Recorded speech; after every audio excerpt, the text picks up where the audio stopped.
Nako, si Banat Bay, nakatanggap ng NBI subpoena matapos nagkaroon ng, itong nakaraan, debate nila ni Claire, na hindi naman Claire, debate nila ni Banat Bay. Tapos itong si Banat Bay, may nabanggit po siya dyan, tungkol po kasi sa usapin ng fake news ito. Sinabi po kasi ni Banat Bay dyan na yung nagpapakalat ng fake news, mga politiko, tapos ginawa niyang example po yung sinabi ni Dunyor tungkol po dun sa KOGC na isa din daw na fake news. Naku po, ito po ang nakakabahala. Si Banat Bay, makukulong nga ba? Naku, hindi naman siguro, di ba? Sa post po kasi ni Banat Bay, ang sabi po niya dyan, wow, all I did was call Marcos the purveyor of fake news in a debate. And boom, the NBI sends me a subpoena today. Totally a coincidence, right? Nako, ibig sabihin na ito, nabanggit niya dito yung sa fake news debate. Andyan po sila Claire at may mga taga-media dyan. Tapos ngayon nagkaroon ng subpoena. Ito po yung nangyari pala sa debate nila. Pangalawang sa tingin kong mali ay yung tanong na kung sino ang dapat mas paniwalaan, ang mainstream media ba o ang mga influencer. Siguro mas magandang sabihin natin o itanong natin kung ano yung sinasabi, hindi kung sino yung nagsabi. Dapat sa issue, hindi dun sa tao. Kung meron mang magpapakalat ng fake news sa Pilipinas, walang iba yan kung hindi ang mga politiko sa Pilipinas. Unahin na natin ang ating Pangulong si Marcos, na kung saan sinabi niya na walang baril na pumasok sa KOJC Siege. Kitang-kita po sa social media. Ako ang mahirap dito. Inimbitahan siya dyan para makipagdebate. Ngayon, ano to? Ganito ang resulta.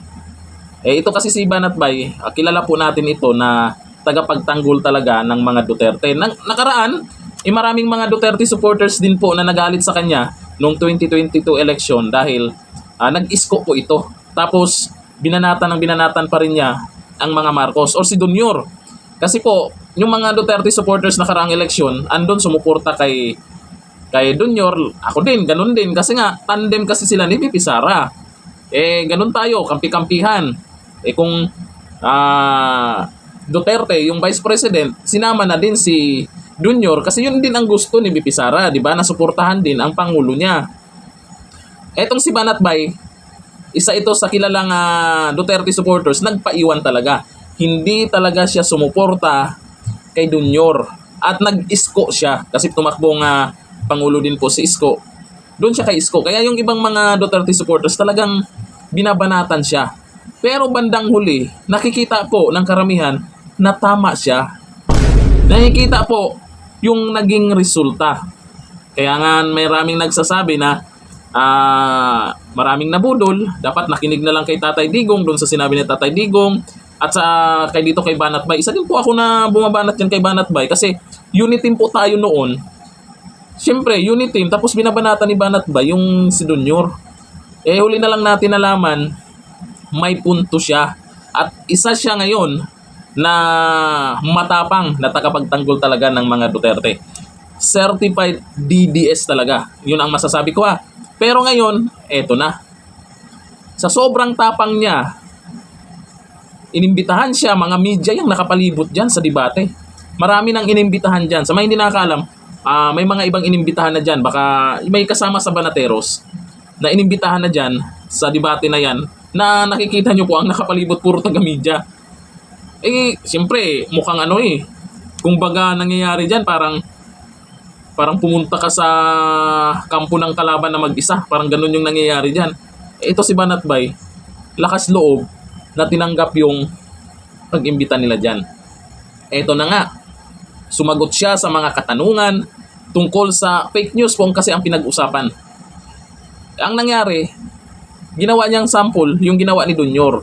At hindi po mabubura yun sa social media yung pahayag ni Dunyor na sinabi niyang walang baril. Tapos nakikita naman doon sa KOGC na may dalang baril yung mga pulis at lalo na si Torre, mahabang baril yung dala. Isa doon sa sample na sinabi niya, may mali ba doon?